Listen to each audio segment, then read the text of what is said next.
Akshay Marathe, one would admit it's been a humiliating day, especially where the Lok Sabha is concerned, because other than just give up the reasoning for why this bill needs to be cleared in the Lok Sabha, there was a direct attack on your government and quite even the Chief Minister, where the Home Minister said that your government is corrupt, it flouts rules. He even went on to suggest that you use the space and the sanctity of the Delhi Assembly to use abusive language and attack the Prime Minister.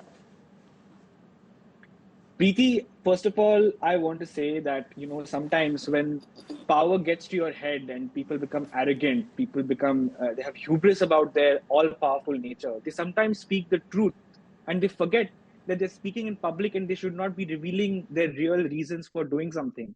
And that's what Mr. Amit Shah did on the floor of the Lok Sabha today, where he said that before 2015, when the Aam Aadmi Party government was not in power in Delhi, everything was hunky-dory. Delhi was running beautifully. Center-Delhi relationships were excellent.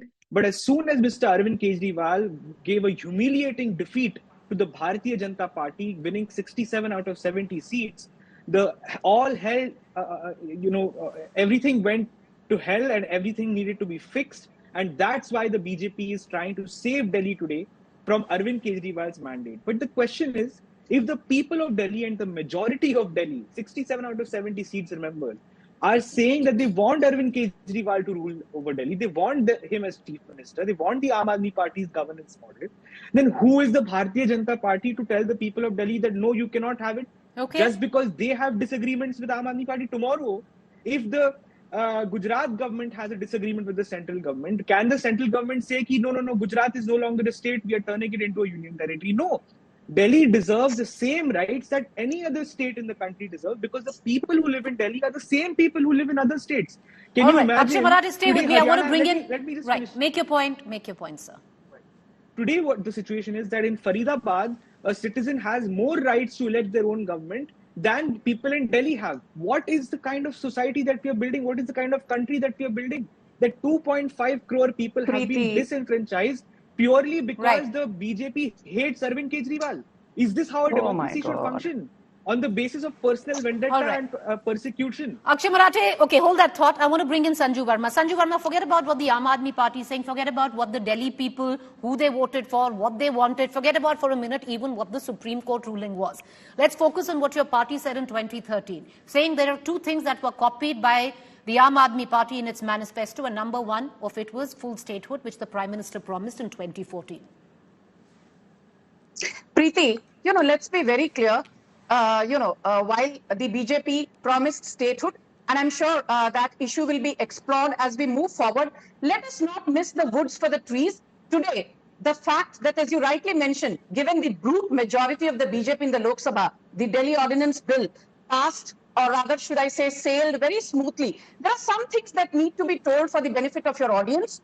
I need to first say that I have been on a couple of debates, and all that I've been hearing from Aam Aadmi Party spokespersons is that as per Article 239 AA of the GNCTD Act of 1991 and 1993, and even the GNCTD Amended Act of 2021, the command and the power over the bureaucracy should rest with Kejriwal. Sir, let's go one by one. She didn't interrupt you. Don't interrupt her. Can I just get Sanju Verma? 239 AA is of the Constitution. It is not. May I just get Sanju Verma? Make your point, ma'am. Finish? Yes. As per Article 239 AA of the Constitution, and as per the GNCTD Act of 1991, 1993, the amended GNCTD Act of 2021, and the Transaction of Business Rules of 1993. We have to read all these together. And if we read all these together, Preeti, I do agree that Chief Minister Kejriwal and his legislators have enough powers. But when they invoke the federal structure of the Constitution, saying the federal structure has come under attack, I would like to quote what Meenakshi Lekhi said just last week. She said, when it comes to Delhi and the center, it is not a federal structure, but a quasi-federal structure, by virtue of the fact that Delhi continues to be a union territory, albeit with the additional power of having a legislative assembly on the lines of what you have in Puducherry or in Jammu and Kashmir. It is not a plain vanilla union territory. We admit that.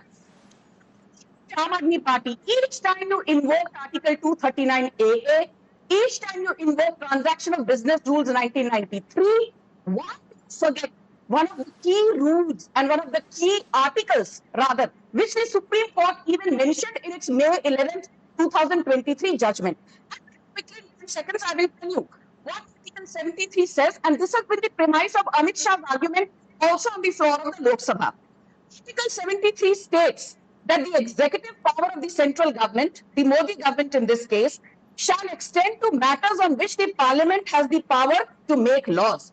This means that the central government, read that as the Modi government, can take action on matters that fall within its legislative powers, even if they affect other states and union territories adversarially.